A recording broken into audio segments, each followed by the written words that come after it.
Like, you couldn't be more average than this baseball team. People didn't want to hear it, and I was like, all right, fine. We'll see where it goes.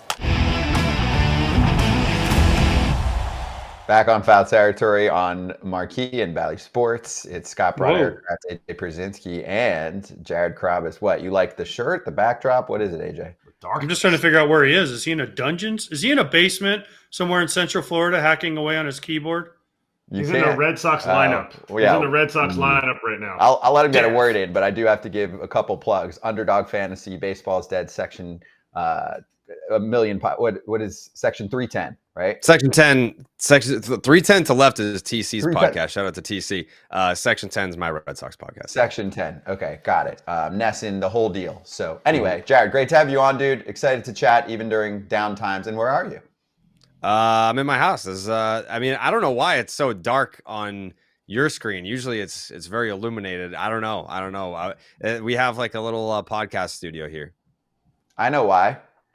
Last night. It's dark times. Yeah. It's dark times. Dark times. Yeah. Dude, you're on fire. I mean, I was laughing out loud like 3 or 4 times with the tweets yesterday. And I know you're kind of like laughing at the situation, but he goes, that's a wrap. It was a fun half of June and most of July. See you in 2025.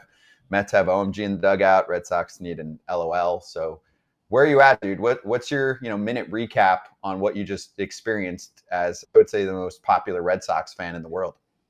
I would say I feel relief now because it's weird so I'm 35, but the younger Red Sox fans, they want to believe in if you're just realistic, but it's negative. They think that you're like the old negative Nancy. Whereas I kind of came into this year thinking this is a 500 team, like this is a team that isn't like, they're not bad. They're not good. They're just kind of there. And that's what they ended up being. So for the first 2 months, they were 500 a bunch of times. Like I had the tweet about how many different times that they were like 31 and 31. They were 32 and 32. They were 33 and 33 and so forth. Now they're 70 and 70. So it's kind of like that crossover between you're a fan, so be a fan, but you're also media, so you have to be objective. I think for the first 2 months, I was objectively looking at it, but once they started to play okay baseball and they got to 10 games above 500, that's where you can suspend belief a little bit and say, all right, like maybe it could happen. Like, why be the negative guy? I would rather suspend belief and enjoy the ride and eventually be wrong and thinking that they could make the playoffs than be the I told you so guy at the end of the year that was like, yeah, for the first 2 months, I said they were a 500 team. They ended up, look where they are. They're 70 and 70. They're right back to where they were. Even the run differential, it was 0 going into the game last night. Like you couldn't be more average than this baseball team. People didn't want to hear it. And I was like, all right, fine. We'll see where it goes. And this is where it goes. What made you jump on board though? Like what made you defy the logic?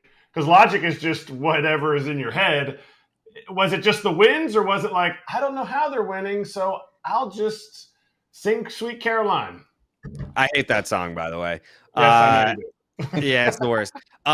So it wasn't so much that they were winning, it was who they were beating. So it was around mid-June where we had this kind of gauntlet during the schedule where Philly came into town. Then it was the first Yankee series. It took forever to play the Yankees, and they won both of those series. At the time, this was before the Yankees were kind of treading any type of water. And there was, this was before the downfall of Clay Holmes and Alex Verdugo became Alex Verdugo. We warned you, Yankee fans. And Philly was, they were a juggernaut at the time. So to take both of those series, we're like, okay, all right. Like they're playing up to the competition. I like that. This was when we were starting to buy in with Jared Duran's season. There were still people 3-4 weeks before the All-Star game here in Boston that were saying he's not an All-Star. He's having a nice little year. It's kind of like patting him on the head. He's having a nice little year, but he's not an All-Star. He's the All-Star game MVP. So things started to happen where it's like, well, maybe, and that's really, I know it sounds pathetic, but my bar was so low that it wasn't about winning the World Series. It wasn't about going on a run in October. It was barely about making the playoffs. It was, can we get to September with the idea that it's possible? And we basically got to September, and that's right when it died. But that was my goal. Like, can we start playing games in mid-September? Like, we still have that 3-game series against the Twins. Like, that's a team that you have to catch in the wild card. Can we get to that Twin series and have that mean something? Now, that's still not off the table. I know that sounds crazy, but the Twins and the Royals are playing each other this weekend. The Red Sox are playing the White Sox. So is there a path where you could get to that series against Minnesota and have it mean something? Sure. But I think it's more just looking at this roster. Where are they at? How are they playing? How's morale? It's down. It's not good. So, yeah, I put it to bed last night. All right. So, well, first of all, let me say this. If you want to get back in the race, you play the White Sox. Every team that's gotten back in the race has had a series against the White Sox. If you don't sweep them, though, you're kind of in trouble. So the Red Sox have to sweep them. I'll be there on Saturday, so you can buy me dinner. That would be awesome. I would love to. Thank you. Thank you very much. Appreciate it. We'll go somewhere expensive. You can pick the most expensive place you're paying, so it doesn't really matter. Steakhouse. Yep. Okay, but also – they're cooked this year. Okay, let's just say Rafi Devers is cooked. He was kind of their leader. You watch him. You watch his body language after the last couple of games. They look defeated, right? So I want to get off of 2024 because 2024 is over. Sorry, Red Sox fans. Sorry, Jared. Sorry, Lucy Burge. Sorry, Gab Star. All the people that we have on from the Red Sox around here. They're done. You know, Alex Cora's done a great job. But I want to know where they go for next year. What do they do this offseason? What's their move? Do they go out and finally – go full throttle, full spin? Will John Henry open the bank account, or is he too worried about trying to buy the Boston Celtics? It's both. You know, like that's the rumor that he's in on the Celtics now too, and he spent the billions on the PGA. But so the rumor was in spring training was John Henry is willing to spend, but it just needs to be the right time. And the question about next year, AJ, I think it's and you being like a lefty yourself, or it's like, how many lefties can you have? Like, because all the guys coming up are all lefties. You already have lefties here. It's like you've got Williard, you've got Yoshida, you've got Casas, you've got Devers, Duran. There's so many lefties that are already up here. And then the Red Sox the other day, it's like, all right, you got 6 prospects in the top 100. That's awesome. They're all lefty. You know, it's like, so something has to give where what I would love to see, I'm not counting on this happening, is if you could package together some of these prospects, because they can't all come up here and make a difference, or some of these guys that are already on the big league roster that are good big league ball players but are valuable elsewhere.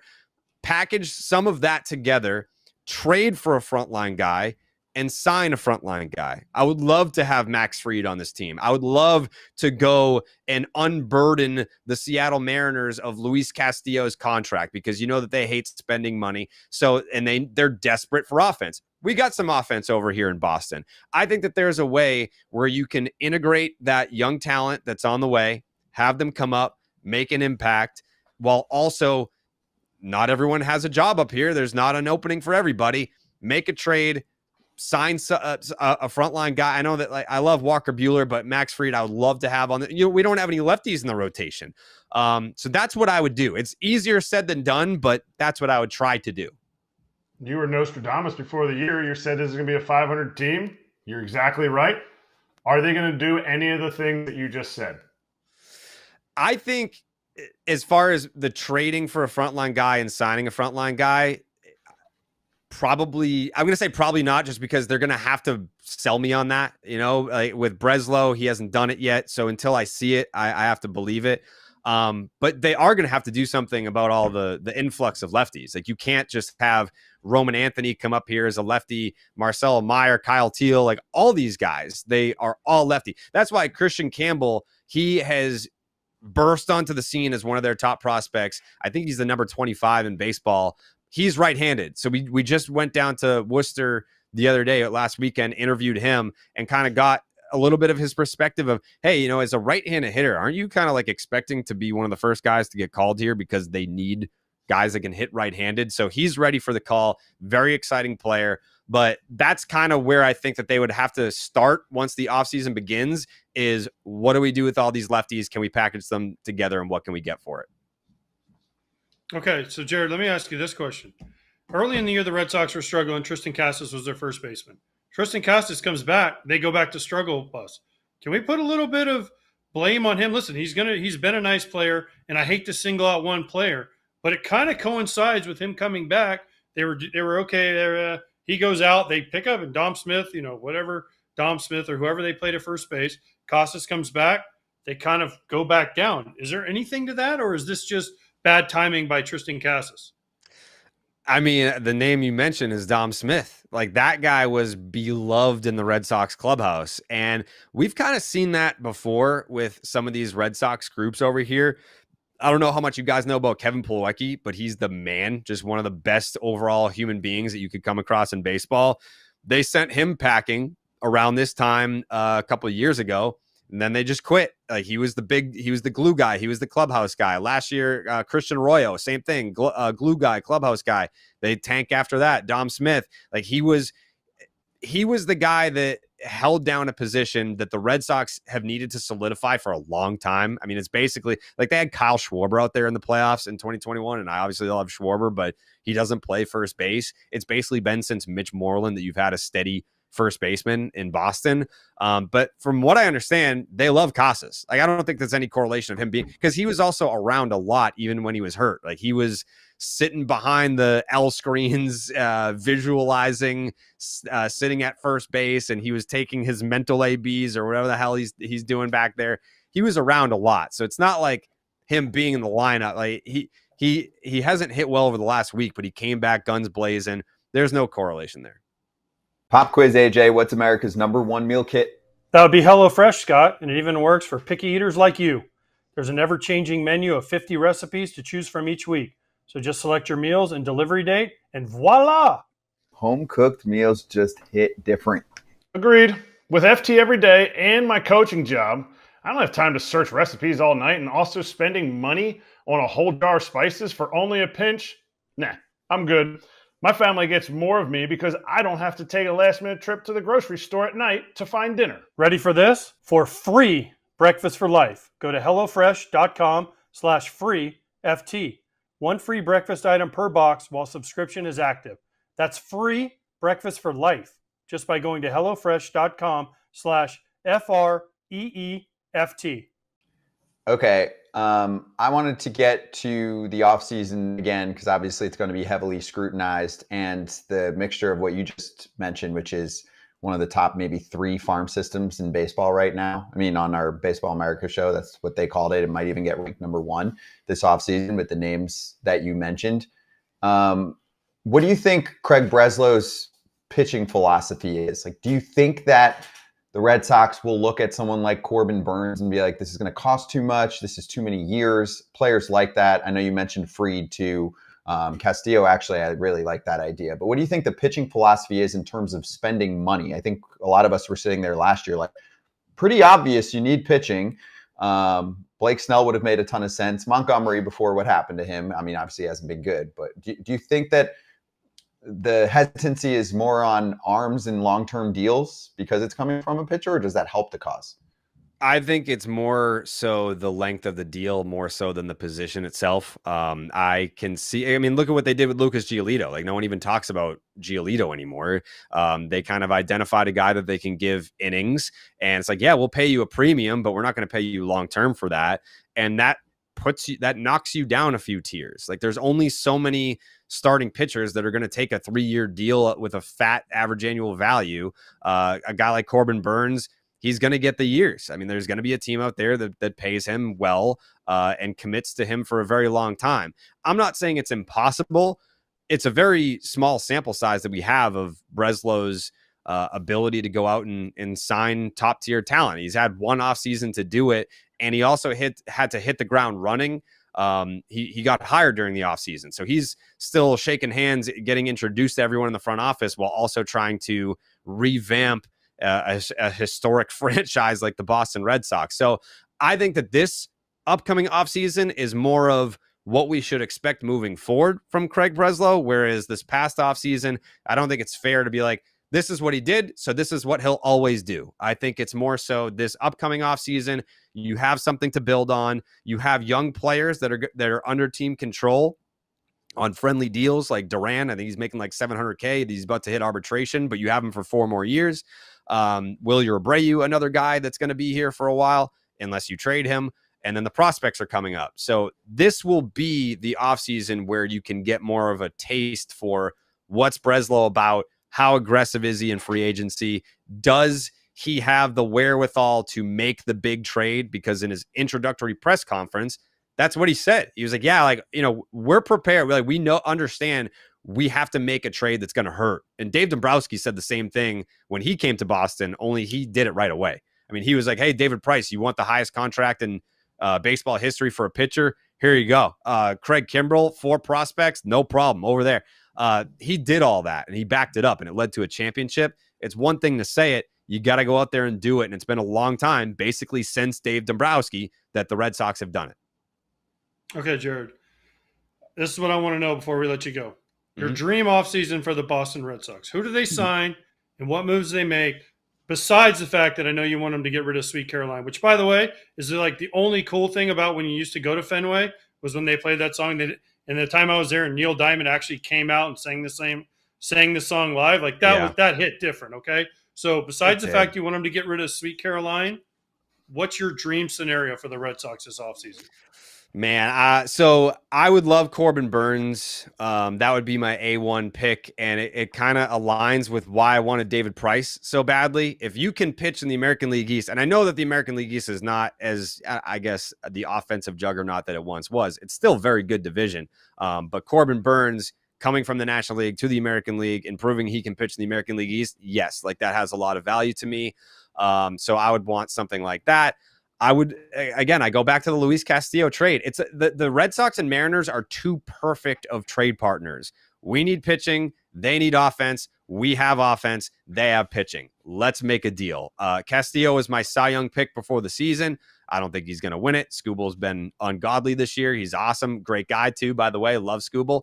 But Castillo being another guy, you need multiple arms. Like the fact that you have Houck, Cutter, and Bayo, that's awesome. They're 3 homegrown guys. I can't recall a time where the Red Sox had 3 homegrown starting pitchers that were good enough to be in their rotation. But bumping them down, that makes you even better. If you add those 2 frontline guys, and also you have to see what Liam Hendricks has. He's on the way back right now. He's down there pitching in Worcester, but Kenley's probably not coming back next year. Where do you go as far as the closer? Is Liam Hendricks going to be that guy next year? Do you look internally? Do you try and find a closer somewhere else? That's something that a lot of people aren't talking about because we've had the consistency with Kenley for the last 2 years, but you will have to address that if Liam Hendricks isn't the guy. Okay, I got to ask because I asked Don Orsillo this on the air the other day. Where are the Red Sox AAA located? Worcester. Okay, what happened to the R, the CH, all that in the middle? Shouldn't it be Worcester? I don't understand why it's WOOSTR, Worcester. Like, what happened to all the other letters? There's so many different Massachusetts towns and cities that it just doesn't sound like the way that it's spelled. But like, yeah, I've actually asked that to a bunch of the guys that played down there because none of them, even when they've played down there and lived in Worcester, they can't pronounce it either. I mean, I wasn't involved in the decision-making process on the pronunciation, but I totally see your point, AJ. I agree with you. I'm on your side. That's just the one that gets me every time. I mean, I did a game with Don. I get to do the game on Saturday, and I'm sure Worcester will come up. And I'm just like, I don't understand how we missed all these letters. Like, every letter can't be silent. Yeah. No, it's how they get rid of outsiders. You know, if they're like, oh, he pronounces it Worcester, he's not from here. He doesn't know, or he's phony. He's faking it. Yep. Peabody is right over here. It's spelled Peabody. There's Leominster. It looks like Leo Minster. There's a bunch of them where it's just, that's how you find out who's actually from around here. The real ones. Mass. They just think different. Real ones. Yeah, exactly. Yeah. All right. Well, Jared, this was great. And on the bright side, the Red Sox are in 3rd place. I mean, they might end up slipping to 4th, but I don't think anyone. Yeah, exactly. I'm just saying I was lower than you. I was like, this is a last place team. I didn't think they were going to be 100 losses or something, but I said all offseason, I was like, they're doing nothing. This is a last place team. And they might be a 3rd place team just to shove it in my face. The Tigers are catching. Yeah, and the wild card. Right, yeah, exactly. The Blue Jays are the worst team in the East, and they think they're not that bad. So that's a really good thing for the Red Sox and the rest of the division because they sound like they're going to kind of try to go back into next year doing the same thing, and that's a fail. So anyway, Jared, this was didn't awesome. Have the AL Central better than the AL East this year, I bet. Nostradamus didn't get that one right. No, I didn't. But all right, steak and wine on Saturday, AJ. Ooh, desserts on you though. Sure. Desserts on you though. I'm a big chocolate cake guy, so don't forget your wallet. Okay. Well, long as every restaurant in Boston shuts at like 9:00 though, and the game's at 7:15, so it might be tough. Yeah, no, Jared will set it up, dude. I want to see that happen. I hope that happens. Jared, All right. appreciate you, man. All right. It's good to see you guys. Great to see you too. Hey, everybody. Be sure to like and subscribe for more content. We're back here every weekday, all year long, so do not miss an episode. The videos are coming in all day. Here's another video you might enjoy. Baseball the way it should be covered.